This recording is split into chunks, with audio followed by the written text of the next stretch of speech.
रात के 2 बजे हैं, एक आदमी सो रहा है, उसका फोन चुपचाप टेबल पर पड़ा है, लेकिन उसी रात उसकी दौलत 50 करोड़ रुपए बढ़ चुकी है।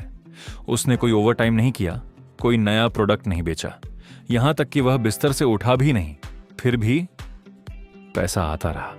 और यही वो चीज है जो ज्यादातर लोग समझ ही नहीं पाते।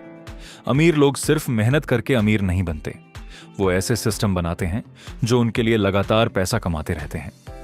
गरीब और मिडिल क्लास लोग अक्सर अपना समय बेचते हैं। 8 घंटे काम करो, पैसा मिलेगा, काम बंद तो इनकम बंद। लेकिन अमीर लोग क्या खरीदते हैं? एसेट्स, ऐसी चीजें जो खुद पैसा बनाती हैं, जैसे stocks, real estate, businesses, brands, technology और आज के समय में अटेंशन भी। यही असली फर्क है। मान लो एक आदमी की सैलरी 50,000 रुपये महीने है और दूसरे आदमी के पास 100 करोड़ के एसेट्स हैं। अब अगर पहला आदमी काम बंद करे, इनकम तुरंत रुक जाएगी, लेकिन दूसरा, उसके स्टॉक्स ऊपर जा सकते हैं, रेंट आता रहेगा, बिजनेस प्रॉफिट देता रहेगा, इन्वेस्टमेंट्स बढ़ते रहेंगे, मतलब उसका पैसा उसके लिए काम करता रहेगा। यहीं से शुरू होता है कंपाउंडिंग। कंपाउंडिंग सुनने में बोरिंग लगता है, लेकिन असल में यही दुनिया की सबसे खतरनाक फाइनेंशियल पावर है। अगर आपके पास 1,000 रुपए हैं, 10% रिटर्न कुछ खास नहीं लगता। लेकिन अगर आपके पास 100 करोड़ हैं, तो वही 10% आपको 10 करोड़ और दे देता है। और फिर अगले साल आप 110 करोड़ पर रिटर्न कमाते हो। यानी पैसा धीरे नहीं, तेजी से बढ़ना शुरू करता है। इसीलिए अमीर और अमीर होते जाते हैं। और फिर आता है सबसे अजीब हिस्सा, डेट। आम लोगों को सिखाया जाता है कि कर्ज खराब चीज है, लेकिन अमीर लोग डेट को हथियार की तरह इस्तेमाल करते हैं। कैसे? वो अपने एसेट्स बेचते नहीं, उन एसेट्स के अगेंस्ट लोन लेते हैं। क्यों?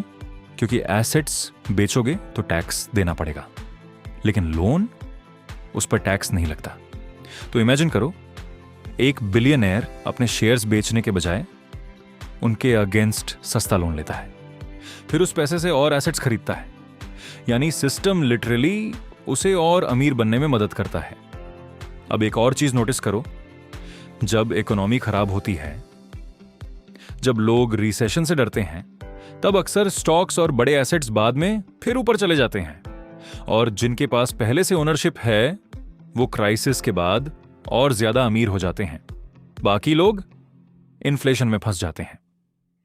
कैश की वैल्यू धीरे धीरे कम होती रहती है, लेकिन एसेट्स की कीमत बढ़ती रहती है। और अब एआई इस गैप को और तेज कर रहा है।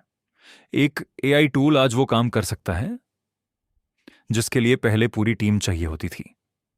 एक सॉफ्टवेयर दुनिया भर में लाखों लोगों तक पहुंच सकता है बिना हजारों एम्प्लॉयज के। मतलब फ्यूचर में सबसे वैल्यूएबल चीज शायद मेहनत नहीं होगी, ओनरशिप होगी, सिस्टम का कंट्रोल होगा, अटेंशन होगा। यानी अमीर लोग सिर्फ पैसा नहीं कमा रहे, वो उन रास्तों के मालिक बन रहे हैं जिन रास्तों से पैसा गुजरता है। लेकिन इसका मतलब ये नहीं कि दुनिया खत्म हो रही है। असल मतलब इससे भी ज्यादा गहरा है। दुनिया 2 हिस्सों में बढ़ती जा रही है। एक तरफ वो लोग जो सिर्फ काम करके सरवाइव करेंगे, और दूसरी तरफ वो लोग जो एसेट्स, टेक्नोलॉजी, बिजनेसेस और सिस्टम्स ओन करेंगे। क्योंकि आने वाले समय में इनकम से ज्यादा पावरफुल चीज होगी ओनरशिप। और शायद यही वजह है कि आज सबसे बड़ा सवाल कितना कमाते हो नहीं है, बल्कि तुम्हारे पास ऐसा क्या है जो तुम्हारे बिना भी पैसा बनाता रहे।